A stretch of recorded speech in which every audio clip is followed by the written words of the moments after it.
Friends, स्वागत है आपका फिर से हमारे यूट्यूब चैनल में। तो हमने स्टार्ट किया है आपका एमसीक्यू सीरीज़, जो प्रीवियस ईयर क्वेश्चंस हैं जेके एसएसबी के, एसएससी के, रेलवे के, एनडीए के और जो भी अदर वनडे एग्ज़ाम हैं वहाँ के जो भी इम्पॉर्टेंट क्वेश्चंस प्रीवियस ईयर के हैं वो हम डिस्कस कर रहे हैं। जो इम्पॉर्टेंट रहेंगे आपके, जो वाइल्ड लाइफ गार्ड है, वेटरनरी फार्मासिस्ट और स्टॉक असिस्टेंट और जो अदर इम्पॉर्टेंट एग्ज़ाम्स आने वाले हैं जेके एसएसबी के, वह उनके लिए सब क्वेश्चंस इम्पॉर्टेंट रहेंगे। तो आई होप आपकी तैयारी अच्छी चल रही होगी। तो अगर आपने जो पीछे लेक्चर्स हुए हैं, 3 पार्ट हुए हैं, अगर आपने वो लेक्चर्स नहीं देखे हैं तो आप उन लेक्चर्स को देखो। तो फ्रेंड्स, अगर आप इस चैनल पर नए आए हो, चैनल को सब्सक्राइब करो। वीडियो अच्छी लगे तो वीडियो को लाइक करना और अपने उन फ्रेंड्स के साथ शेयर करना जो जेके एसएसबी की तैयारी कर रहे हैं। तो चलिए वीडियो को शुरू करते हैं और देखते हैं आज का पहला क्वेश्चन आपके पास क्या है। तो आज का पहला क्वेश्चन बिल्कुल बेसिक सा क्वेश्चन रखा है, जो मैंने किस पे रखा है, जो आपका एसआई यूनिट होता है, एसआई यूनिट पे मैंने आपका क्वेश्चन रखा है। एसआई यूनिट से आपका क्वेश्चन पूछता है। तो पहला क्वेश्चन आपके पास क्या है, the SI unit of acceleration is. Acceleration का आपने एसआई यूनिट बताना है, ठीक है ना। ऑप्शंस आपके पास क्या हैं, option A metre per second, option B metre per second square, option C centimetre per second square और option D is kilometre per second square. तो अगर हम बात करेंगे एक्सेलरेशन का फार्मूला क्या होता है, एक्सेलरेशन होता है वेलोसिटी अपान टाइम, ठीक है ना। अगर हम वेलोसिटी की बात करेंगे तो वेलोसिटी क्या होता है आपके पास, वेलोसिटी क्या होता है आपके पास, डिस्टेंस अपान टाइम। अगर मैं यहाँ पे वैल्यू डाल दूँ वेलोसिटी की तो आपके पास क्या आता है, एक्सेलरेशन किसके बराबर आता है, डिस्टेंस अपान टाइम का स्क्वायर, ठीक है ना। तो अगर मैं बात करूँगा डिस्टेंस का ऐसा यूनिट क्या होता है, मीटर होता है और टाइम का क्या होता है, सेकंड होता है। तो अगर इसका क्या आ जाएगा, इसका इसका इसका ऐसा यूनिट क्या आ जाएगा कि इसका यूनिट आ जाएगा मीटर पर सेकंड स्क्वायर। तो correct answer is option B, metre per second square, ठीक है ना। तो आपको फार्मूला याद होना चाहिए। देखो एक्सेलरेशन क्या होता है, वेलोसिटी अपान टाइम। तो वेलोसिटी क्या होता है, डिस्टेंस अपान टाइम। तो अगर हम वैल्यू डालेंगे वेलोसिटी की तो यहाँ पे कितना आ जाएगा, डिस्टेंस अपान टाइम का स्क्वायर। तो डिस्टेंस का यूनिट आपके पास होता है मीटर और टाइम का ऐसा यूनिट क्या होता है, सेकंड। तो अगर हम यहाँ पे देखेंगे टाइम आपका 2 टाइम्स है और डिस्टेंस आपका 1 है, तो कितना हो गया आपका, मीटर पर सेकंड स्क्वायर। तो एक्सेलरेशन का ऐसा यूनिट क्या हो गया, मीटर पर सेकंड स्क्वायर। याद रखना इंपॉर्टेंट है, ठीक। नेक्स्ट क्वेश्चन आपके पास क्या है, which one of the following is conventional energy source. तो आपने बताना इनमें से कन्वेंशनल एनर्जी कौन सी है। तो ऑप्शन आपके पास क्या है, tidal energy, geothermal energy, solar energy and biomass energy, ठीक है ना। तो इसका करेक्ट आंसर क्या है, option D is the correct answer, biomass energy, ठीक है ना। और जो tidal energy, geothermal energy and solar energy ये आपके क्या है, ये आपके हैं नॉन कन्वेंशनल, ये आपके क्या है, ये आपके non conventional source of energy हैं। तो इस क्वेश्चन का करेक्ट आंसर क्या है, option D is the correct answer. Next question, density of water is. अब आपने बताना है, अच्छा क्वेश्चन है ये, density of water is. Option क्या आपके पास, maximum at 0 degree Celsius, minimum at 0 degree Celsius, maximum at 4 degree Celsius and minimum at -4 degree Celsius.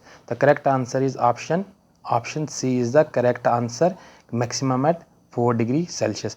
जो डेंसिटी की वाटर होती है वो मैक्सिमम होती है कहाँ पे, एट 4 डिग्री सेल्सियस। इस क्वेश्चन का आंसर क्या आ गया, option C is the correct answer, maximum at 4 degree Celsius. Next question, the impulse on the particle due to force acting on it during a given time interval is equal to change in its। तो आपके पास क्या है, आपके पास question क्या पूछ रहा है, the impulse on a particle due to force acting on it during a given time interval is equal to change in its. Option क्या आपके पास, force, momentum, work done and energy. अगर मैं बात करूंगा तो इम्पल्स आपके पास क्या होता है, इम्पल्स होता है large force which acts on a body for very short interval, ठीक है ना। इम्पल्स का क्या होता है, large force which acts on a body for very short interval. तो इसका क्या फार्मूला होता है, इम्पल्स होता है force into time, force into time आपका इम्पल्स होता है। तो आपके पास ये हो गया। तो इम्पल्स होता है आपके पास force into time. Force into time किसके बराबर होता है? Change into momentum. Change into momentum. Force into time किसके बराबर होता है? Change into momentum.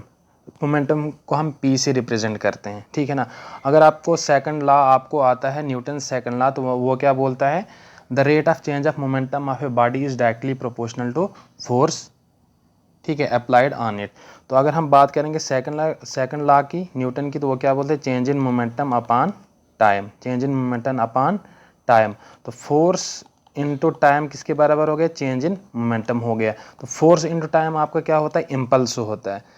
इस क्वेश्चन का आंसर क्या आ गया? Option B is the correct answer, momentum. Option B is momentum is the correct answer, ठीक है ना। तो इम्पल्स क्या होता है? चेंज इन मोमेंटम होता है, ठीक। यहाँ तक कोई दिक्कत? Very good. नेक्स्ट क्वेश्चन आपके पास क्या है? The temperature at which solid melts to become a liquid at the temperature at atmospheric pressure is called its melting point. The melting point of a solid is an indication of, उस temperature पे जहाँ पे solid melt करता है और liquid बन जाता है, तो उसको हम मेल्टिंग पॉइंट बोलते हैं। तो ये मेल्टिंग पॉइंट ऑफ सॉलिड क्या इंडिकेट करता है, ठीक है ना, ये आपसे क्वेश्चन पूछा गया है। तो ऑप्शन आपके पास क्या है? Option A strength of the intermolecular forces of attraction. Option B strength of intermolecular forces of repulsion. Option C molecular mass, and option D is molecular size. The correct answer is option A strength of intermolecular forces of attraction, ठीक है ना। तो melting point क्या represent करता है? Strength of the intermolecular forces of attraction. Next question आपके पास क्या है? मोस्ट इंपॉर्टेंट है मेरे भाई, मेरे दोस्त, मेरे भाई बंधु। अगर आप तैयारी कर रहे हो JKSSB की, तो JKSSB का इंटरनेशनल फेवरेट क्वेश्चन है ये। कहाँ से? रेजिस्टेंस से। तो रेजिस्टेंस यहाँ में, तो इस क्वेश्चन को करने से पहले कुछ दो चीज़ें मैं आपको बताऊंगा। यहाँ पे रेजिस्टेंस आपके दो टाइप के कनेक्टेड होते हैं, एक रेजिस्टेंस इन सीरीज़, एक रेजिस्टेंस इन सीरीज़, और एक होता है resistance in parallel. Resistance in parallel होता है, ठीक है ना। तो रेजिस्टेंस इन सीरीज़ आपके कैसे होते हैं? आपके रेजिस्टेंस इन सीरीज़ आपके सॉरी रेजिस्टेंस इन सीरीज़ आपके कैसे होते हैं? जो आपके ऐसे लगे होते हैं, R1 R2 R3, ठीक है ना। R1 R2 और R3, ठीक है ना। तो ये आपके पास रेजिस्टेंस इन सीरीज़ हो गए, ठीक है ना। तो resistance in series R equivalent in series किसके बराबर होता है? सीधे आपका R1 plus R2 plus R3, ठीक है ना। तो ये आपके क्या होते हैं? Resistance in series. तो रेजिस्टेंस इन पैरेलल किस में होते हैं? रेजिस्टेंस इन पैरेलल क्या होते हैं? आर इक्विवेलेंट किसके बराबर होता है? रेजिस्टेंस इन पैरेलल किसके बराबर होता है? 1/R equivalent is equal to 1/R1 plus 1/R2 plus 1/R3। जितने भी आपके रेजिस्टेंस कनेक्टेड होंगे पैरेलल में, तो उतने हम इसको ऐड करते जाएंगे, ठीक है ना। तो अगर आपने आर इक्विवेलेंट निकालना है, तो आपने इसका क्या करना है? आपने इसका क्या करना है? इन्वर्स करना है, ठीक है ना। तो आपके पास यहाँ पे क्वेश्चन क्या पूछा है? यहाँ पे आपके पास एक फिगर गिवन है। तो यहाँ पे जो पहले तीन रेजिस्टेंस ये किस में कनेक्टेड हैं? ये जो पहले तीन रेजिस्टेंस ये किस में कनेक्टेड हैं? पैरेलल में कनेक्टेड हैं। और जो 8 ओम वाला रेजिस्टेंस है किस में कनेक्टेड है? सीरीज़ में कनेक्टेड है इस इक्विवेलेंट के साथ, ठीक है ना। और रेजिस्टेंस का यूनिट क्या है? रेजिस्टेंस का यूनिट ओम है, और इसका सिंबल क्या आपके पास? ये आपका ओम का सिंबल है, ठीक है ना। तो इस क्वेश्चन को करेंगे, क्या अप्रोच रहेगी इस क्वेश्चन की? तो चलिए इस क्वेश्चन को देखते हैं। सबसे पहले हम देखेंगे जो रेजिस्टेंस इन पैरेलल हैं। पहले हम यहाँ तक देखेंगे, इसको हम क्या एज्यूम करेंगे? R1 एज्यूम करेंगे। इसको हम क्या R1 एज्यूम करेंगे। और 8 ओम को हम क्या एज्यूम करेंगे? R2 एज्यूम करेंगे, ठीक है ना। अब R1 एंड R2 आपस में क्या है? पैरेलल में है, ठीक है ना। तो R1 किसके बराबर हो जाएगा? ये हमने पहले फाइंड आउट करेंगे, फिर हम इसको R2 के साथ ऐड करेंगे और हमारा आंसर निकल जाएगा। तो हम निकालेंगे इसका आर इक्विवेलेंट। R1 का इक्विवेलेंट कितना आ जाएगा? 1/2 R1 प्लस 1/4 प्लस 1/6।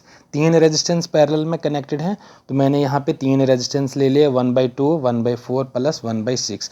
तो यहाँ पे हम क्या करेंगे? यहाँ पे हम एलसीएम लेंगे, 2 4 और 6 का एलसीएम लेंगे। तो कितना होता है आपके पास? 2 4 6 का एलसीएम कितना आ जाएगा?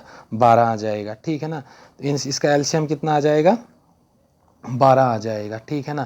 तो यहाँ पे कितना आ जाएगा? 6 प्लस 4 तिये 12 और 2 छके 12, तो कितना हो गया आपके पास 6 2 8 8 11, 11/12 हो गया, 11/12 हो गया 1/r equivalent.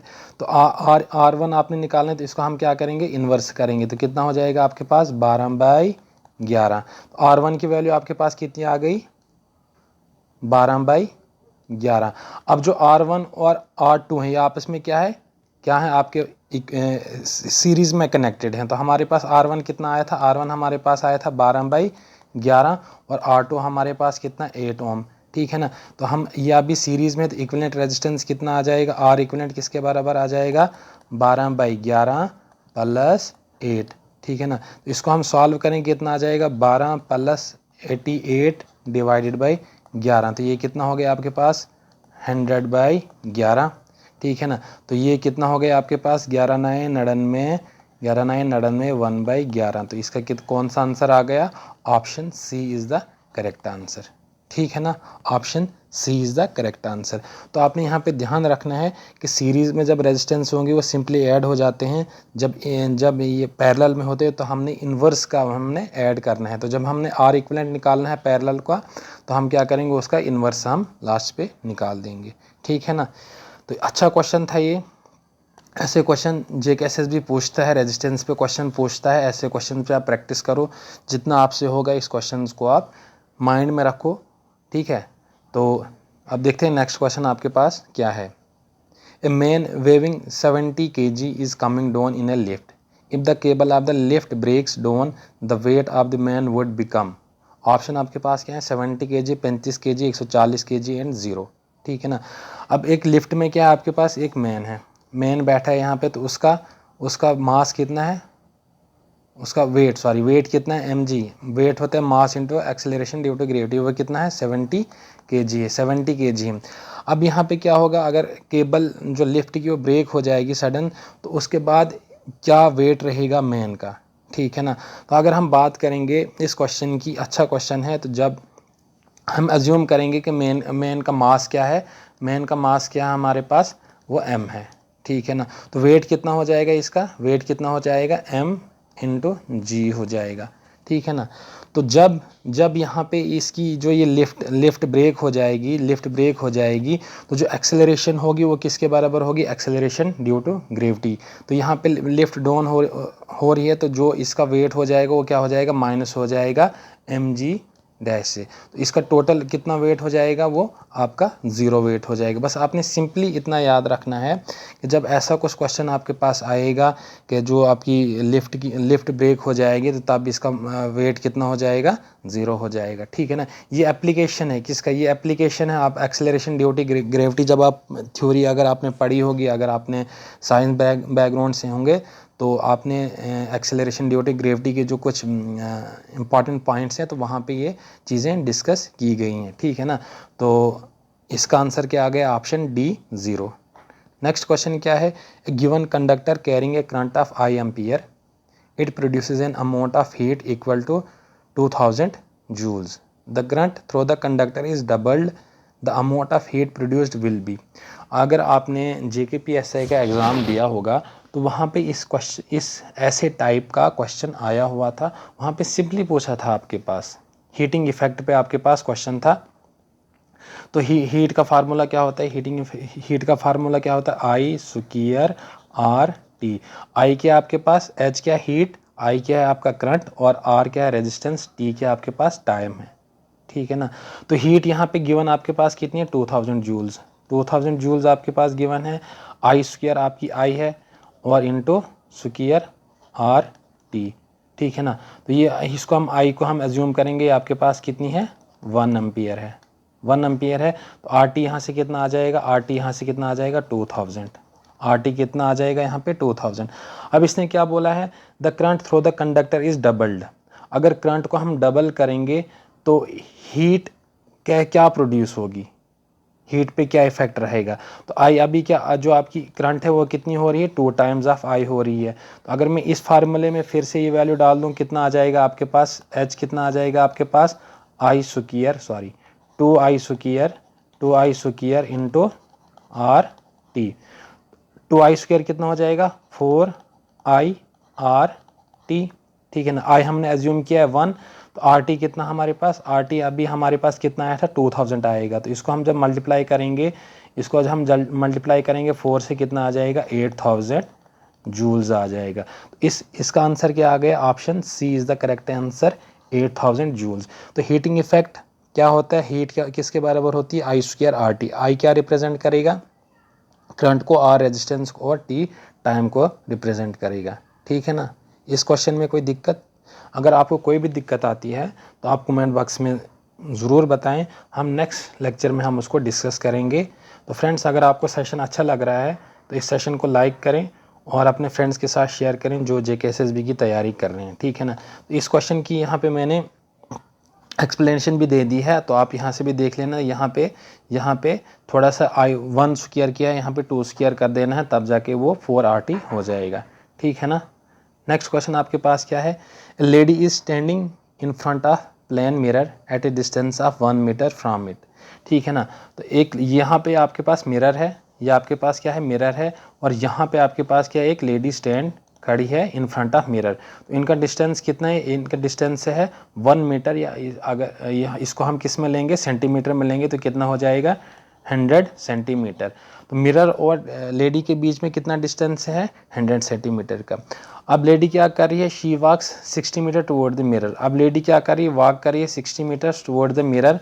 The distance of her image no from herself is, तो आपने बताना है जो डिस्टेंस है उसकी इमेज का और उसका डिस्टेंस कितना है, यही आपसे क्वेश्चन पूछा गया है। तो ऑप्शन आपके पास क्या है 40 centimetre, 60 centimetre, 80 centimetre and 120 centimetre, ठीक है ना।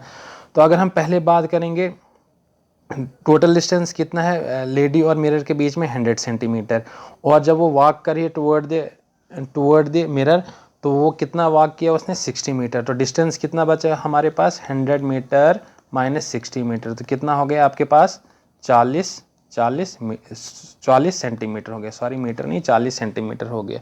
तो distance of her image no from her self कितना होगा, जो उसका डिस्टेंस है और उसकी इमेज का डिस्टेंस है वही आपका यहाँ पे टोटल डिस्टेंस होगा। तो वो कितना हो जाएगा 40 प्लस 40 डिस्टेंस हो जाएगा। जो distance of lady from mirror plus जो इसका इमेज का डिस्टेंस है वही टोटल डिस्टेंस कहलाएगा of her image from herself. तो इसका करेक्ट आंसर क्या है, option C is the correct answer 80 centimetre. इस क्वेश्चन की एक्सप्लेनेशन मैंने आगे दे दी है, आप यहाँ पे भी इसको देख लो कि कैसे इस क्वेश्चन को हमने सॉल्व करना है जब हमारे पास एग्जाम में ऐसा क्वेश्चन आएगा, ठीक है ना।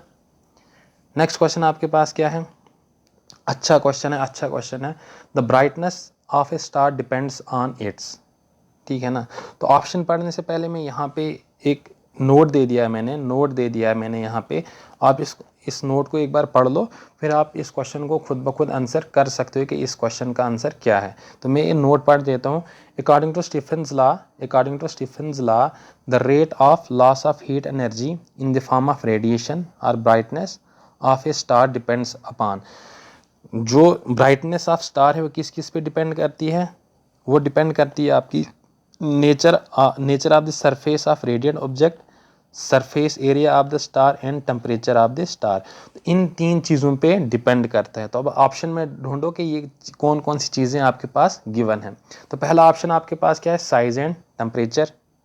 ऑप्शन बी क्या है, size and distance from the earth, ये तो बिल्कुल भी नहीं होगा।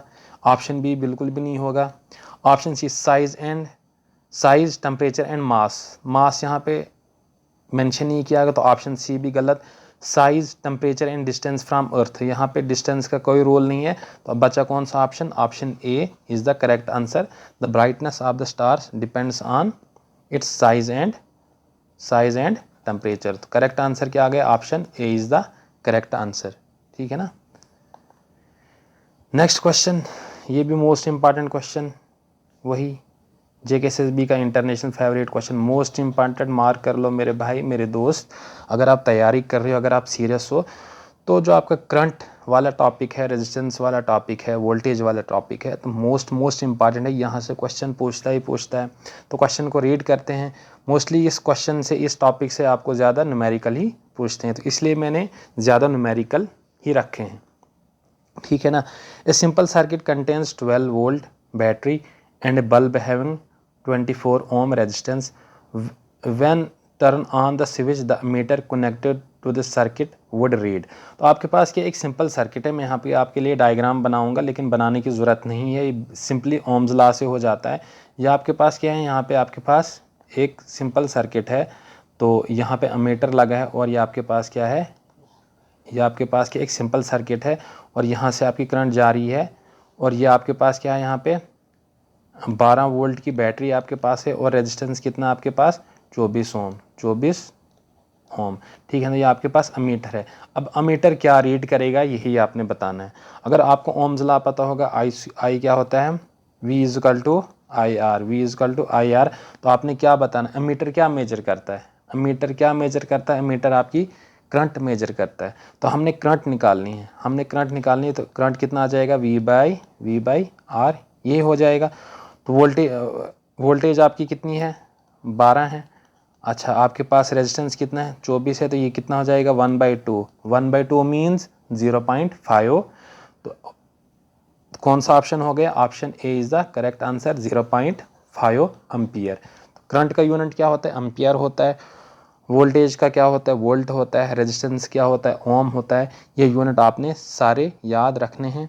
और जो मीटर होता है, ये डिवाइस होता है जो यूज़ किया जाता है टू मेजर द करंट। और वोल्ट मीटर क्या होता है, वो मेजर करता है आपका वोल्टेज, ठीक है ना। तो इस क्वेश्चन का आंसर क्या आ गया आपके पास, 0.5 एम्पियर, जो आपका सिंपली ओम्स लॉ से हो जाता है, V is equal to I R. तो यहाँ पे आपने ऑप्शंस भी देखने हैं, और जो इसके साथ यूनिट लगा होता है वो भी आपने यहाँ पे उसका ध्यान रखना है, ठीक है ना। नेक्स्ट क्वेश्चन क्या है, 3 resistance with magnitude 2, 4 and 8 ohms are connected in parallel, equivalent resistance of the system would be. इस क्वेश्चन को मैं अभी नहीं कराऊंगा, इस क्वेश्चन का आप कमेंट बॉक्स में आंसर करें कि इस क्वेश्चन का आंसर क्या है। ऐसे ही पीछे मैंने आपको क्वेश्चन कराया था, समझाया था, जब रेजिस्टेंस आपके पैरेलल में होते हैं तो हमने कैसे उसको निकालना है, ठीक है ना। तो आज की इस वीडियो में इतना ही रखते हैं। आपको वीडियो अच्छी लगी होगी तो वीडियो को लाइक करना, इस चैनल पर नए आए होंगे तो चैनल को सब्सक्राइब करना। तो फ्रेंड्स, आज की इस वीडियो में इतना ही रखते हैं, मिलते हैं नेक्स्ट सेशन में अच्छे क्वेश्चंस के साथ। Thank you, have a good day.